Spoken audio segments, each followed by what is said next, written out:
우리들의 교회가 탄생이라는 주제를 가지고 대림절을 보내고 있습니다. 오늘은 대림절이 아니고, 그러니까 예수님의 탄생을 기다리는 날이 아니라 오늘은 성탄절 감사 예배로 드리는 날입니다. 오늘 제목 같이 한번 읽어봅시다. 시작. 아주 특별한 이름 예수. 오늘 이 시간에는 아주 특별한 이름 예수. 왜 예수님인가? 라는 그런 부제를 가지고 같이 은혜를 나누고자 합니다. 이탈리아의 아주 작은 마을에 고전적인 그런 분위기의 아름다운 예배당이 있었다고 합니다. 그런데 그 예배당 벽에는요, 아주 유명한 그런 그 성화가 그려져 있었습니다. 구약 성경에 나오는 그런 그 인물들, 몇 사람 꼽으라고 한다면은 모세, 그 다음에 또 다윗, 그 다음에 또 이사야, 이러한 사람들의 그 성화가 한쪽 벽에 있고요. 그리고 그 성화는 누구를 바라보고 있냐면은 또 한쪽 벽에는 예수 그리스도의 성화가 그려져 있는데, 이 모든 사람들이 다 누구를 바라보고 있냐면은 장차 오실 예수 그리스도를 바라보고 있다는 거예요. 구약의 많은 그 신앙의 사람들은 장차 오실 예수 그리스도를 바라보았다는 것이죠. 하나님께서 메시아를 보내주시겠다고 약속하셨는데, 그 하나님의 때가 되어서 하나님께서는 이 땅에 아기 예수님을 보내주신 거예요. 그런데 특별히 이분이 메시아다, 이분이 그리스도다 라고 하는 그 부분과 관련하여서 하나님께서는 일찍이 많은 사람들의 입을 통하여서 약속을 하셨습니다. 그러니까 세상에 많고 많은 사람들이 있는데, 이런 분은 바로 메시아로 섬겨라, 메시아로 믿어라 라고 그렇게 하나님께서 일찍이 말씀하셨어요. 하나님께서는 지금으로부터 6,000년 전에 아담에게 하나님께서 어떠한 말씀을 하셨냐면은 여자의 후손은 내 머리를 상하게 할 것이요 라고 그렇게 말씀을 하고 있어요. 그러니까 여자의 후손이 뱀의 머리를 상하게 한다는 거예요. 사탄의 그 머리를 상하게 한다는 것이죠. 누가요? 여자의 후손이. 그런데 이 땅에 있는 모든 사람들은 다 무엇을 가지고 태어나냐면은 남자의 씨를 가지고 태어나게 되어집니다. 여기에서 후손이라고 하는 요 단어는 다른 말로 하면은 씨라고 그렇게 할 수 있겠어요. 여자의 후손이 사탄의 머리를 상하게 할 것이다라고 그렇게 하나님께서 아담에게 말씀하셨는데, 이 세상의 모든 사람들은 다 남자의 후손이지만은 오직 예수님만이 누구시냐면은 여자의 후손이라는 거예요. 그러니까 모든 사람이 다 메시아가 될 수 있는 것이 아니라, 어떤 사람이 메시아가 될 수 있냐면은 여자의 후손으로 오시는 분이 메시아라는 거예요. 이사야 선지자를 통하여 예수님 오시기 700년 전에, 다시 얘기하면 지금으로부터 2700년 전에 하나님께서 이사야 선지자를 통하여서 이러한 말씀을 하게 하십니다. 그러므로 주께서 친히 징조를 너희에게 주실 것이라. 메시아의 징조, 메시아다라고 하는 사인을 하나님께서 보여주신 거예요. 보라, 처녀가 잉태하여 아들을 낳을 것이요 그 이름을 임마누엘이라 하리라 라고 그렇게 말씀을 하고 있어요. 처녀가 잉태하여 아들을 낳는다는 거예요. 남자의 씨를 받지 않고 아기가 태어나게 되어지는데, 그분이 바로 메시아다라고 그렇게 말씀하고 있어요. 모든 남자의 씨를 받은 사람은 다 아담의 죄를 가지고 태어나게 되어지는데, 우리를 죄에서 구원해 주실 구원자는 죄가 없어야 하는 거예요. 그렇기 때문에 하나님의 그 놀라운 지혜가 무엇이냐면은 바로 처녀가 잉태하여 아들을 낳는다는 거예요. 그렇게 하여서 이 세상에 오신 분이 누구시냐면은 바로 예수님이에요. 특별히 예수가 메시아다라고 하는 그 부분과 관련하여서 그 당시에 예수라고 하는 이름을 가지고 있는 사람은 정말로 많이 있었어요. 오늘날 많은 이름들이 있잖아요. 오늘날 많이 사용되어지는 그런 이름들이 있잖아요. 그 당시에 예수라고 하는 그 이름은 구원이라고 하는 이름의 뜻을 가지고 있었기 때문에 많은 사람들이 사용을 하고 있었어요. 그런데 특별히 이 예수가 메시아다라고 하는 그러한 그 징조를 하나님께서 보여주셨다는 거예요. 구약 선지자를 통하여서 예언되어진 그 말씀이 누구에게서 다 성취가 되어지냐면은 예수에게서, 예수 그리스도에게서 다 성취가 되어지는 거예요. 그래서 우리는 다른 메시아를 찾는 것이 아니라 오늘 성경에서 말씀하고 있는 그 예수 그리스도, 그 예수 그리스도만이 우리의 참 구원자가 되실 수 있는 것이죠. 그런데 그 이사야 선지자를 통하여서 하나님께서 메시아에 대해서 예언의 말씀을 하시는데 6절 말씀에 보면은 그 메시아가 오는데, 우리의 구원자가 이 세상에 오시는데 그분이 어떻게 오시게 되어지냐면은 한 아기의 그 모습을 하고 이 세상에 오신다는 거예요. 6절에 보면 이는 한 아기가 우리에게 낳고 한 아들을 우리에게 주신 바 되었는데 라고 그렇게 말씀을 하고 있어요. 분명히 모습은 아기의 모습으로 우리의 구원자가 오시는데, 그런데 그 아기는 어깨에 무엇을 메었냐면은 정사를 메었다라고 그렇게 말씀을 하고 있어요. 이 정사라고 하는 것은 무엇을 의미하냐면은 어떤 뜻을 가지고 있냐면은 통치권, 그러니까 왕이 가지는 그런 그 통치권 있잖아요. 아기로 오시는데 그 아기가 어깨에 통치권을 가지고 권세를 가지고 이 세상에 오신다는 거예요. 세상에 많고 많은 왕들을, 그 왕들에게는 왕권이 있어요.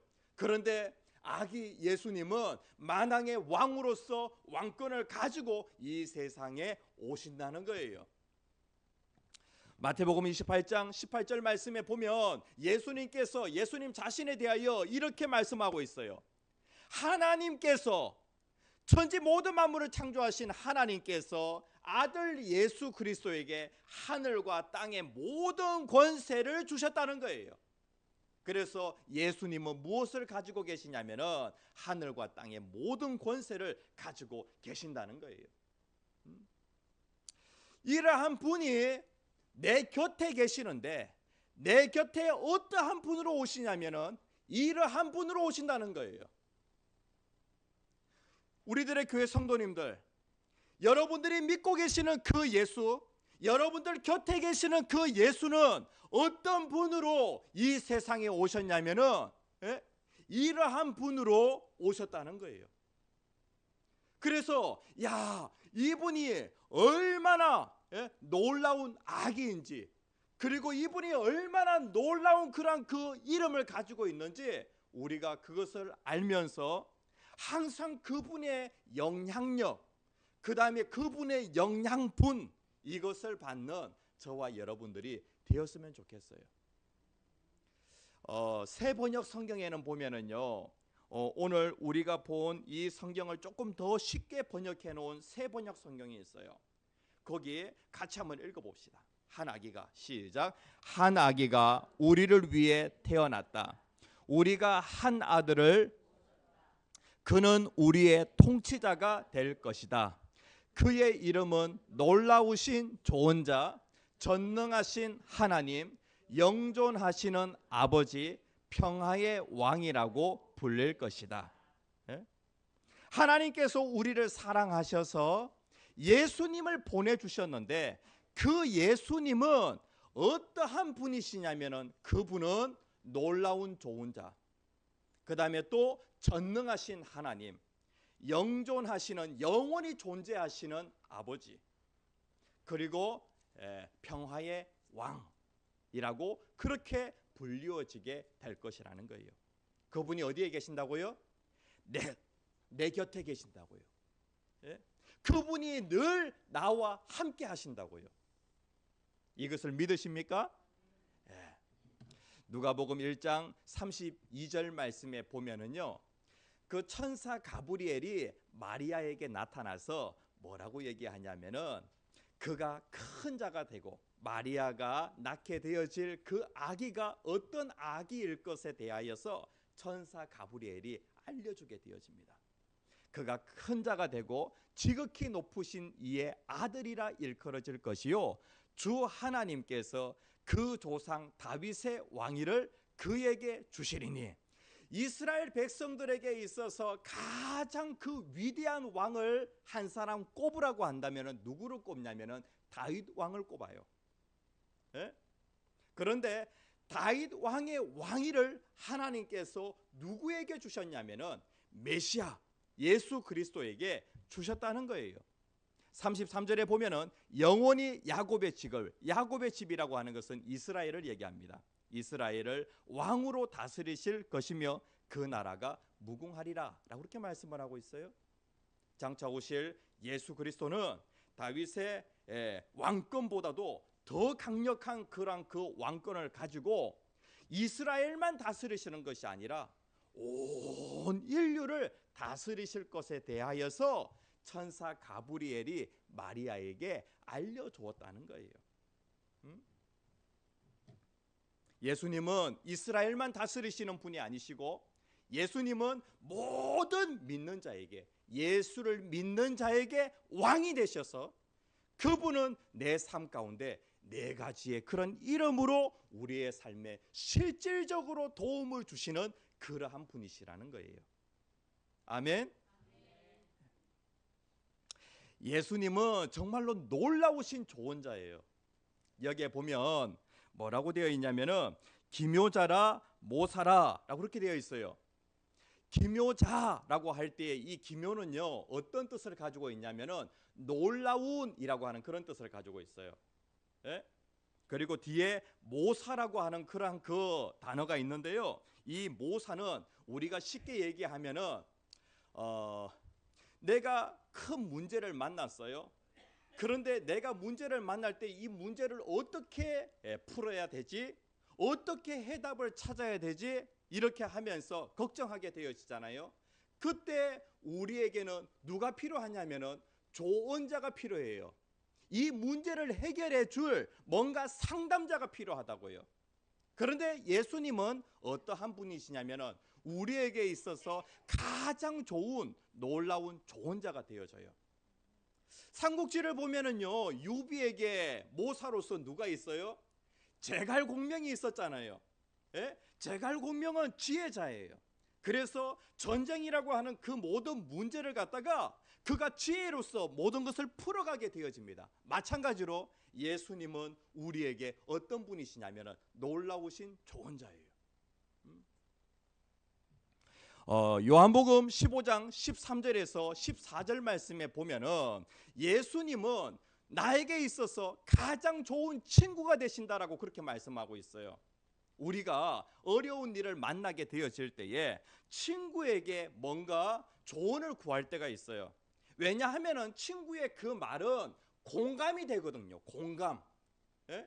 그래서 특별히 사춘기의 그 시기에 있는 우리 청소년들 같은 경우에는 자기에게 고민이 있게 되어질 때에 그 고민을 누구에게 얘기하냐면은 친구에게 얘기해요. 왜냐하면 공감이 되니까.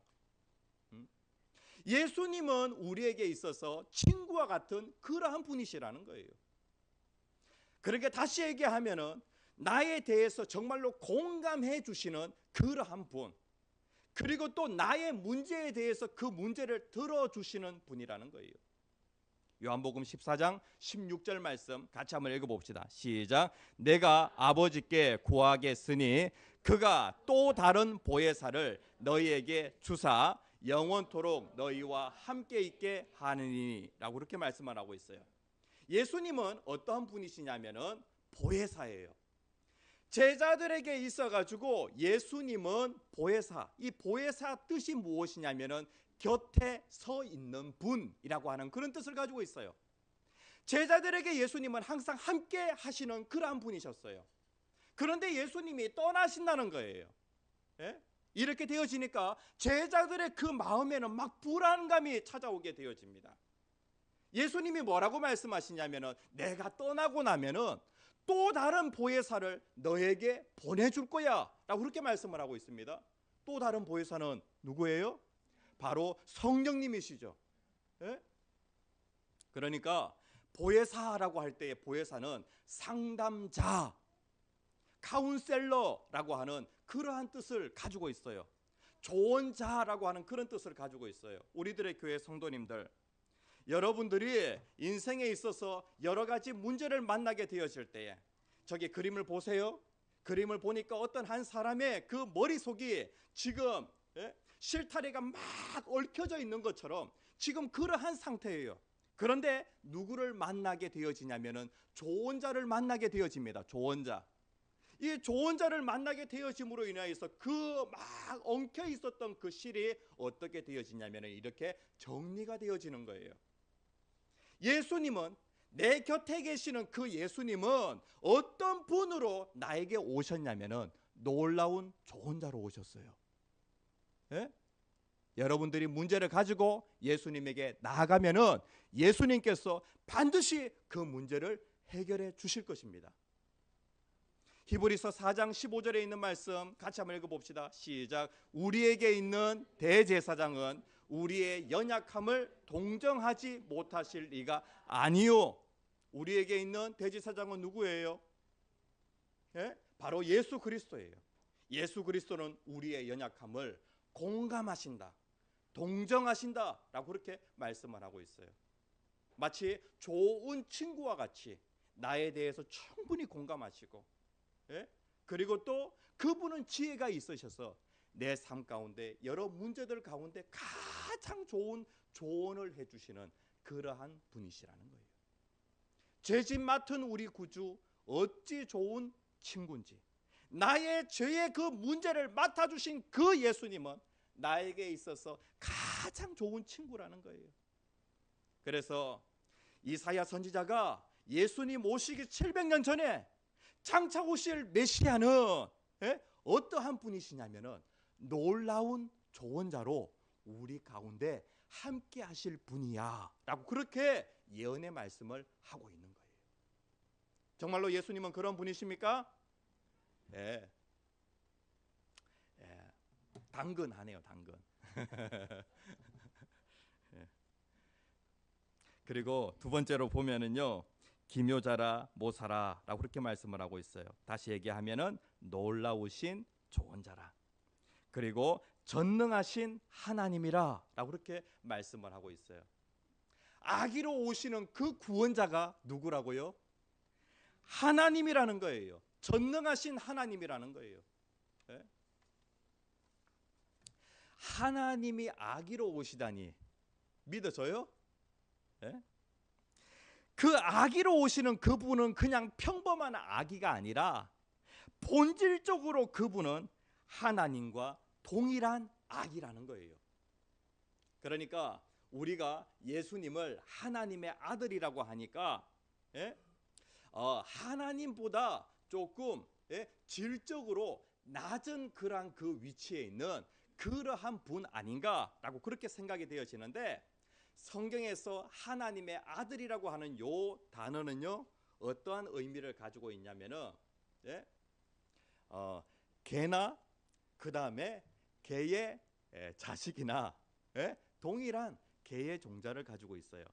마찬가지로 하나님의 아들이라고 하는 요 말씀은요, 예수는 하나님의 아들이시에요. 다시 얘기하면은 예수가 하나님이라는 거예요. 하나님. 아기로 오시는 그분은 전능하신 하나님이에요. 그분은 능력을 가지고 계시는 그러한 분이세요.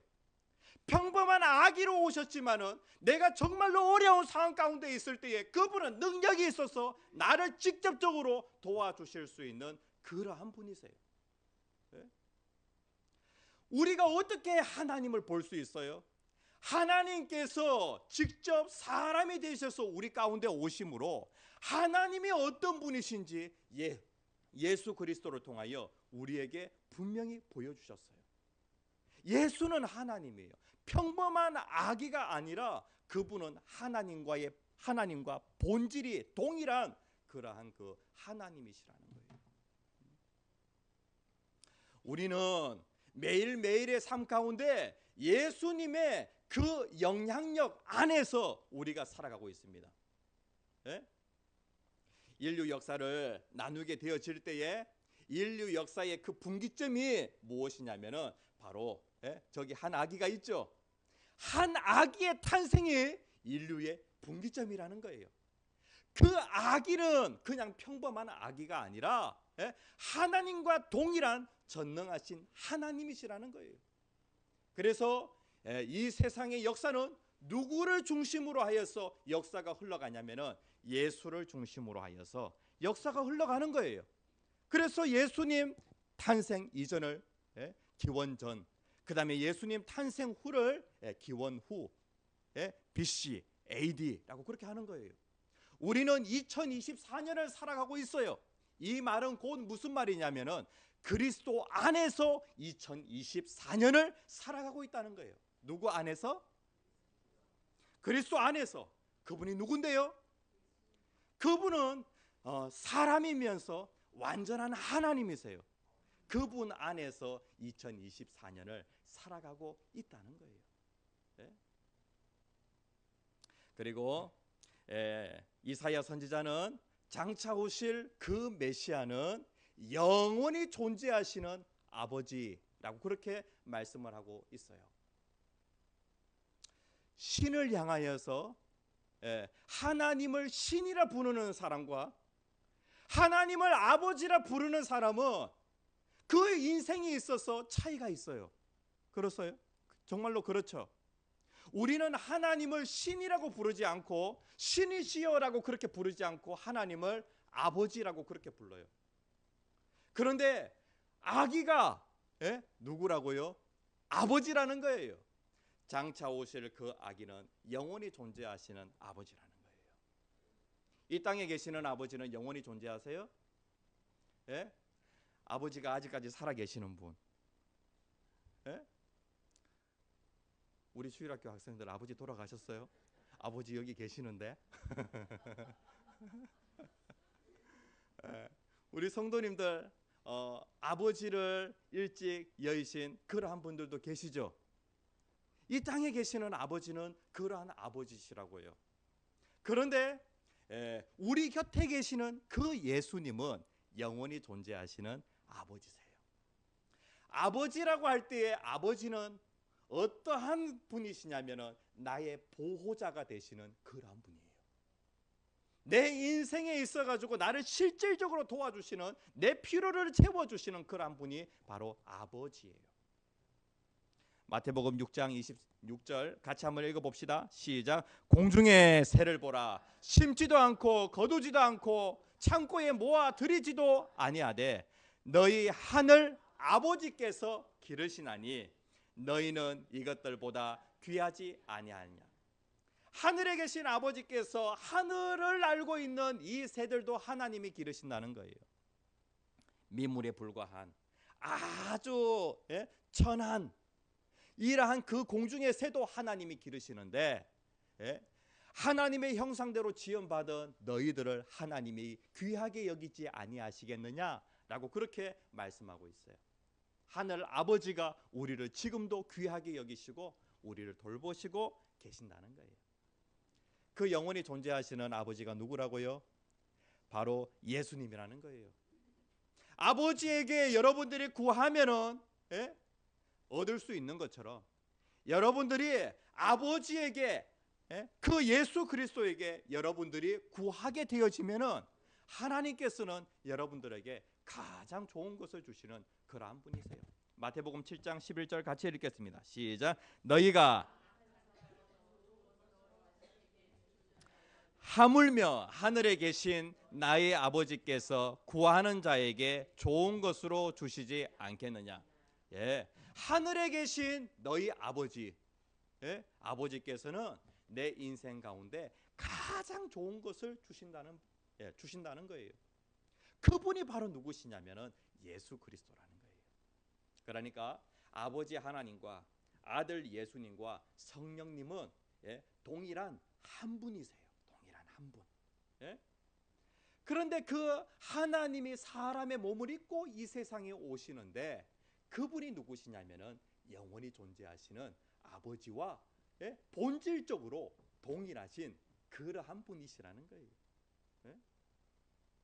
여러분 곁에 계시는 예수님은 그러한 분이세요. 그 다음에 네 번째 같이 한번 읽어봅시다. 시작. 평화의 왕. 예, 그분은 어떤 분이시냐면은 평화의 왕이시라는 거예요. 아기 예수님께서 이 세상에 오실 때에 그때 들판에서 양을 치던 목자들이 메시아가 오신다라고 하는 그런 그 소식을 듣게 되어집니다. 그때 그 천사들이 뭐라고 찬양하게 되어지냐면은 하늘의 영광, 땅에는 평화. 예수님의 오심이 하늘에서는 영광이 되어지고 땅에서는 평화가 되어진다라고 그렇게 말씀하고 있어요. 오늘날 전쟁이 끊이지 않는 것을 보게 되어집니다.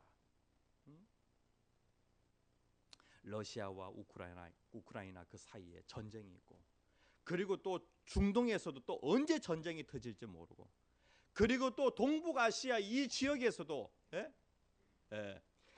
미묘하게 미국과 중국이 신경전을 벌이고 있고, 언제 전쟁이 일어날지 모르는 그러한 상황 속에서 우리가 살아가고 있어요. 그런데 우리 곁에 계시는 예수님은 내 마음 가운데 진정한 평안을 주실 수 있는 그러한 분이세요. 참 평안을 주실 수 있는 그러한 분이세요. 그래서 그분을 뭐라고 얘기하냐면은 평화의 왕이라고 그렇게 부르는 것이죠. 여기에 보면 땅에서는 하나님이 기뻐하시는 사람들 중에 평화로다 하니라 라고 그렇게 말씀을 하고 있어요. 누구에게 평화가 임하게 되어진다고요? 하나님이 기뻐하시는 사람에게, 다시 얘기하면은 예수 그리스도를 내 마음의 왕으로 모시는 그 사람에게 예수는 내 삶 가운데 평화의 왕으로 오셔서 내 모든 걱정 근심이 다 물러가게 하시고 내 마음에 참 평안을 주신다는 거예요. 오늘날 대한민국 국민들 가운데 10명 중에 3, 4명이 우울증 환자래요. 그러니까 오늘날 많은 사람들의 그 마음 가운데 무엇이 없냐면은 평화가 없어요. 평안이 없어요. 그런데 예수님께서 그 두려운 마음 가운데 있는 제자들에게 찾아오셔서 뭐라고 말씀하시냐면은 평안을 너희에게 끼치노니 곧 나의 평안을 너희에게 주노라. 그분은 예수님의 제자들에게 평화의 왕으로 다가가신 것이죠. 평강의 왕으로 다가가신 것이죠. 평강의 왕이 여기에 계시니까, 평강의 왕이 너희들을 다스리니까 너희는 마음에 근심하지 말라라고 그렇게 말씀하고 있어요. 우리들의 교회 성도님들, 여러분들 오늘 성전에 나오는 데에 염려, 걱정, 근심 가지고 나오신 분들 있습니까?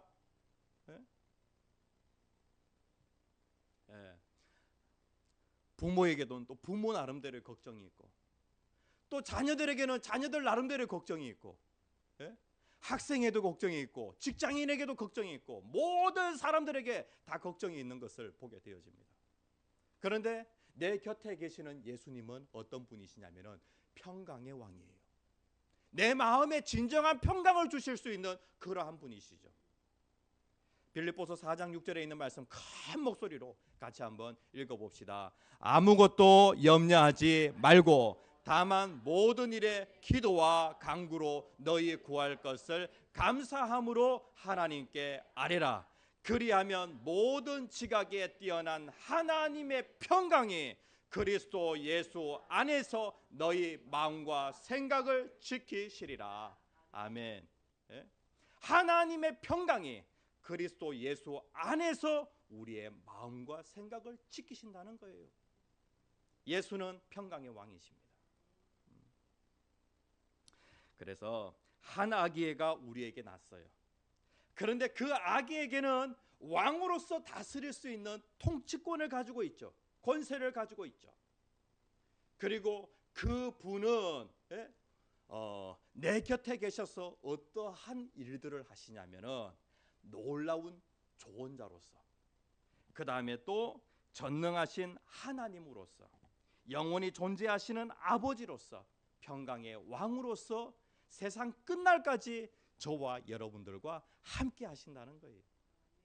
이것을 믿으십니까? 이 예수로 인하여서 날마다 승리하시고, 그리고 그 주님은 반드시 이 땅에 우리를 데리고 천국으로 가기 위하여서 다시 오시겠다고 말씀하셨어요. 구약의 많은 신앙의 사람들이 예수 그리스도를 바라보았던 것처럼 오늘 신약 시대를 살아가고 있는 저와 여러분들이 누구를 바라보아야 되겠어요? 다시 오실 그 예수님을 바라보면서 그분과 함께 날마다 신앙으로 승리하는 저와 여러분들이 되어지기를 소원합니다.